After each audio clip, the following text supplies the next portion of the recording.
Welcome to Sasi media. So இந்த 3வது வாரத்துக்கான நாமினேஷன் லிஸ்ட் வந்தாச்சு. கிட்டத்தட்ட 3 பேர் வந்து தப்பிச்சுக்கிட்டாங்க. அந்த 3 பேர் யார் யார் வந்திருக்காங்க, என்னென்ன காரணங்கள், இது எல்லாத்தையுமே வந்து இந்த வீடியோவில் ஃபுல்லாக பார்க்க போகிறோம். நீங்கள் நம்ம சேனலுக்கு வரது இதான் முதல் தடவை அப்படின்னா நம்ம சேனலை சப்ஸ்கிரைப் பண்ணிவிட்டு இந்த வீடியோவை ஒரு லைக் கொடுத்துருங்க, ஓகேங்களா? அதுக்கப்புறமேட்டுக்கு ஃபஸ்ட்டு எடுத்தோடனே எபிசோடெல்லாம் பார்த்தோம். ஓகே, ஓரளவுக்கு நியாயம் இல்லை அப்படிங்கிறது தான் தெரிஞ்சு போச்சு.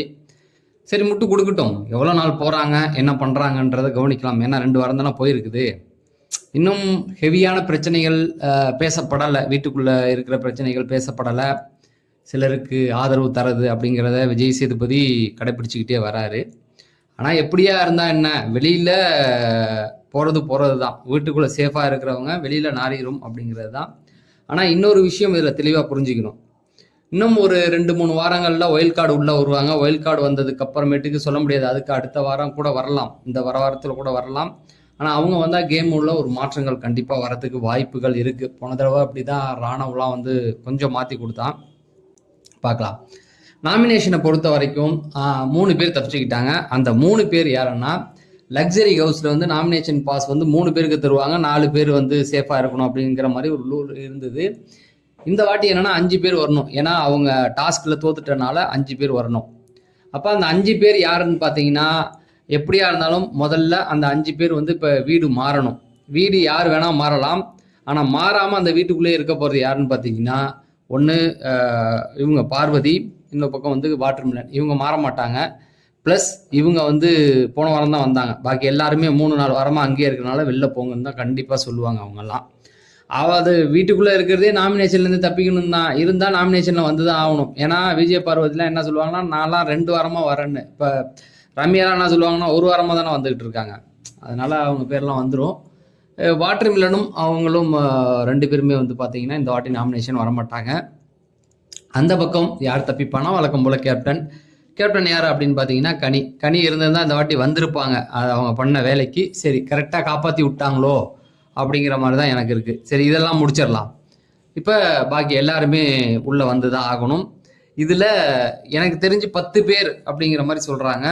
இந்த 10 பேர் யார் அப்படின்னா, ஃபஸ்ட்டு எடுத்த உடனே வரப்போகிறது யாருன்னு பார்த்தீங்கன்னா சபரி வந்துடுவார். ஏன்னா நேற்றே அந்த எபிசோடில் எல்லாருமே வந்து சபரி வந்து டபுள் ஃபேஸ் இருக்குது அப்படிங்கிறத வந்து அவர் கூட பழகினவங்களே அவரை வந்து அடிச்சிட்டாங்க. அப்படி இருக்கும்போது சபரிக்கு வந்து நேற்றே 4 ஓட்டுகள் கன்ஃபார்மாக அடிச்சிட்ட அதுக்கப்புறம் சபரியை வந்து இந்த வாட்டி விட மாட்டாங்க அப்படிங்கிறது தான். சபரி தான் போன வாரமே வந்தார். 1 லட்சம் ஓட்டுகள், திவாகரோட அதிகமான கம்மி தான் சொல்கிறாங்கன்னா, அவருக்கு தான் அதிக ஓட்டுகள் இருக்குது அப்படிங்கிற மாதிரி சொல்லிக்கிட்டு இருக்காங்க. சிலர் பிஆர் உருட்டுகள் அப்படிங்கிற மாதிரி சொல்கிறாங்க. யார் வந்தாலும் பிஆர் உருட்டு அப்படிங்கிறதா இப்போல்லாம் எல்லாருமே செட் பண்ணிட்டு வராங்களான்னு தெரியல. ஸோ சபரி இருக்காரு அப்படிங்கிறது தெரிஞ்சு போச்சு. 2வது யாருன்னா கமருதீனும் வந்து ஓட்டு போடுறதுக்கு இந்த பக்கம் ஆதிரையை சார்ந்த எல்லாருமே, ரம்யா, சுபிக்ஷா, இப்படி நிறைய பேர் ஓட்டு போடுவாங்க. ஏன்னா அவர் அந்த அளவுக்கு பிரச்சனை பண்ணி வச்சிருக்காரு. ப்ளஸ் அவருக்குன்னு ஒரு ஓட்டு வங்கி இருக்குது. அதனால அவரும் வந்து கண்டிப்பாக அங்கே வந்துடுறாரு. அடுத்தது பார்த்தீங்க அப்படின்னா ரம்யா. ஏன்னா ரம்யாவை அடிக்கிறதுக்கு விஜய் பார்வதியாக இருக்கட்டும், வாட்டர்மெலனாக இருக்கட்டும், கமருதீனாக இருக்கட்டும், நிறைய பேர் இருக்காங்க. ஸோ ரம்யாவும் வந்து இந்த இதுக்குள்ளே வந்து வந்துடுறாங்க.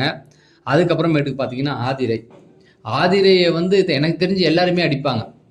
ஏன்னா ஆதிரையை பொறுத்த வரைக்கும் என்ன நிலைமை அப்படின்னு பார்த்தீங்கன்னா, வீட்டில் எந்த வேலையும் பண்ணாமல் ஆனால் நான் எல்லா வேலையும் எல்லாத்துலேயும் கரெக்டாக இருக்கிற மாதிரி ஒரு இது காமிச்சிக்கிட்டு இருக்காங்க.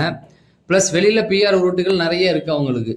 அதனால கிப்பிக்கலான்லாம் கண்டென்ட் கொடுத்தாதாம்மா நீ, புரியுதா? நீ பிஆர் வச்சுக்கிட்டுலாம் ஒன்றுமே பண்ண முடியாது. வெளியில் பிஆர் இருந்து நீ வீட்டுக்குள்ளே ஒன்றும் பண்ணலன்னா அடித்து துரத்திடுவாங்க. ஆனால் அந்த பொண்ணு எப்படியாவது அதுதான் எஃப்ஜே வளைச்சி போட்டு வச்சிருக்கு. அடுத்தது பார்த்தீங்கன்னா எஃப்ஜே என்ன அப்படின்னு பார்த்தீங்கன்னா, எஃப்ஜேவும் வந்து வார்த்தைகளை விட்டது தாறுமாறா, புரிஞ்சிக்காமல் பேசுறது, இந்த மாதிரி எஃப்ஜே வந்து நிறைய கேஸில் எடுத்துகிட்டு வரலாம். அதுக்கப்புறமேட்டுக்கு பார்த்தீங்கன்னா துஷாரை பொறுத்த வரைக்கும் நிறைய விஷயங்கள்லாம் மாட்டியிருக்காரு. முக்கியமாக வந்து கேப்டன்சியாக இருக்கட்டும், இந்த அரோரா, இந்த இதை வச்சு வரும். அடுத்தது பார்த்தீங்கன்னா சுபிக்ஷா. ஏன்னா சுபிக்ஷா 2 வாரமும் வரல. இந்த வாட்டி வந்து அவங்கள கண்டிப்பாக கொண்டு வருவாங்க அப்படிங்கிறது தான். சுபிக்ஷா வந்து நிறைய பேர்கிட்ட பிரச்சனை பண்ணிக்கிட்டு இருக்காங்க. ஸோ தீபாவளி ஆரம்பிச்சிருச்சு, பட்டாசுகளை போட்டுக்கிட்டு இருக்காங்க. என்னென்னா சுபிக்ஷாவும் வந்து இதுதான் ஃபஸ்ட் டைம் வராங்க. அடுத்தது பார்த்தீங்கன்னா கலையரசன் வரத்துக்கான வாய்ப்புகள் நிறைய இருக்குது அப்படிங்கிற மாதிரி சொல்லிட்டு இருக்காங்க. ஸோ இப்போக்கி வந்த லிஸ்ட்டுகள் எல்லாம் கன்ஃபார்மு. ஆனால் அந்த கலையரசன் பொறுத்த வரைக்கும் டவுட்டில் தான் வச்சுருக்காங்க. ஸோ அந்த பேர் மட்டும் கன்ஃபார்ம் ஆகலை. மற்றபடி வேறு யாரும் வரத்துக்கான வாய்ப்புகள் கம்மி தான். ஏன்னா இவ்வளோ கேஸுகள் வாங்கினது இவங்க மட்டும்தான். இதில் இந்த வாரம் யார் போவா ஓட்டுகள் கம்மி அப்படின்னு பார்த்தீங்கன்னா வேறு ஆப்ஷனே கிடையாது. அவங்க ஓட்டுகள் படி யாரையும் அனுப்புறதில்ல. அப்புறம் எதுக்கு நம்ம ஓட்டு போடணும்னு தெரியல. அப்சராவுக்கு வந்து ஓட்டுகள் இல்லை இருந்தது, அரோராவுக்கு இல்லை. அவங்க என்ன பண்ணாங்க, அவங்கள தானே தூக்கி அனுப்புனாங்க. இதுக்கு எதுக்கு ஓட்டுகள்னு வச்சுக்கிட்டு எங்களை இது பண்ணி ஹாட்ஸ்டாரில் நாங்கள் ஓட்டை போட்டுக்கிட்டு தேவையில்லாமல் ஒரு லிஸ்ட்டை கொடுத்துக்கிட்டு தேவையில்லாத வேலை தானே. அதுக்கு ஓப்பனாக நாங்கள் எங்களுக்கு பிடிச்சவங்கள வச்சுக்குவோம், கேம் இன்ட்ரெஸ்ட்டுங்க ஆக்கிறதுக்கான வேலையில் பார்ப்போம்னு சொல்லிடலாம் அவங்க. ஸோ இந்த வாட்டி பார்க்குறது பார்த்தீங்கன்னா கலையரசன் அனுப்புவாங்க. ஓட்டுகள் வந்து சுபிக்ஷா வந்து ஃபர்ஸ்ட் டைம் வர்றதுனால அவங்க கடைசியாக வரத்துக்கு வாய்ப்புகள் இருக்குது. ஒருவேளை அவங்களுக்கு ஓட்டு போட ஆட்கள் இருக்காங்களான்னு தெரியல. வந்திருக்கவங்கலாம் ஓரளவுக்கு சோஷியல் மீடியாவில் பெரிய ஆட்களாக இருக்காங்க, இல்லை விஜய் டிவி செலிபிரிட்டியாக இருக்கிறதுனால ஓட்டுகள் விழுந்துருச்சு. சுபிக்ஷா என்ன கணக்குன்னே தெரியல, அதுதான் பிரச்சனை. கலையரசன் டவுட்டில் வச்சுருக்கோம் இல்லையா, அவர் இந்த வாட்டி உள்ளே வந்தாருன்னா அவர் வெளில தூக்கிடுவாங்க. கலையரசன் வந்தால் கண்டிப்பாக தூக்கிடுவாங்க. ஏன்னா விஜய் சேதுபதி தான் சொல்லிட்டு இருக்காரு, நீங்கள் அது வரைக்கும் இருக்கணும்னு. கலையரசனை தூக்கணுன்றது தான் அவங்க பிளான். போன வாரம் வந்திருந்தா அவரையே தூக்கியிருப்பாங்க, அப்சராவை வச்சிருப்பாங்க. ஸோ கலையரசன் தப்பிச்சுக்கிட்டாருன்னா விட்டுருவாங்க. ஆனால் அவனோட நாமினேஷனில் ஒருத்தவங்க அவர் பேரை சொல்லிட்டா கூட கண்டிப்பாக வந்துடும். போன வாட்டி அப்சராவுக்குலாம் ஒரு ஓட்டு தான் இருந்தது. அப்போ அப்சராவை ஏன் ஒரு ஓட்டில் உள்ளவங்களும் இது வரைக்கும் வரலாறுலேயே தூக்குனது கிடையாது இல்லை பிக் பாஸில்? நீங்கள் யோசிச்சு பார்த்துருக்கீங்களா? ஒரு ஓட்டு வாங்கின யாரையா தூக்கியிருக்காங்களா? இந்த வாட்டியை தூக்கியிருக்காங்க. ஏன் தூக்குனாங்க? ஏன்னா அவங்க முதல்ல முடிவு பண்ணிட்டாங்க அப்சராவுக்கு ஒரு ஓட்டு இருக்குது, அப்சராவை தான் இந்த வாரம் நம்ம தூக்கி ஆகணும், அப்போ ஒரு ஓட்டு இருக்கு எல்லாரையும் தூக்கு அப்படின்னு அவனை முடிவு பண்ணிட்டாங்க. அவ்வளோதான். எங்களுக்கு தெரியாதா நீங்கள் என்னென்ன பண்ணுவீங்க? நீ யாருன்னு எனக்கு தெரியும், நான் யாருன்னு உனக்கு தெரியும் இல்லை? அதுதான் அந்த கணக்கு தான். நீங்கள் நடத்துகிற வரைக்கும் நடத்துங்க. அதனால இந்த வாட்டி கலையரசன் இல்லைன்னா சுபிக்ஷா இல்லைன்னா சபரிக்கு தான் ஓட்டுகள் இருக்குது. அது பேர் என்ன, துஷார். இவங்க 3 பேரில் யாரோ ஒருத்தவங்க மேலே கை வைப்பாங்க. அதில் ஒன்றும் கலையரசன் வந்தால் கண்டிப்பாக கலையரசன் தான், அதில் மாற்று கருத்து இல்லை. அதுக்கப்புறமேட்டுக்கு பார்த்தீங்கன்னா அடுத்து யாரை தூக்கணும்னா துஷாரை தூக்குவாங்க. இல்லை ஓட்டுகள் இல்லை அப்படின்னு பார்த்தீங்கன்னா சுபிக்ஷாவை தூக்குவாங்க. ஆனால் சுபிக்ஷா இந்த வாரம் பிக் பாஸ் லக்ஸரி ஹவுஸ்லேருந்து இந்த பக்கம் வராங்க அவங்க வீட்டுக்குள்ளே.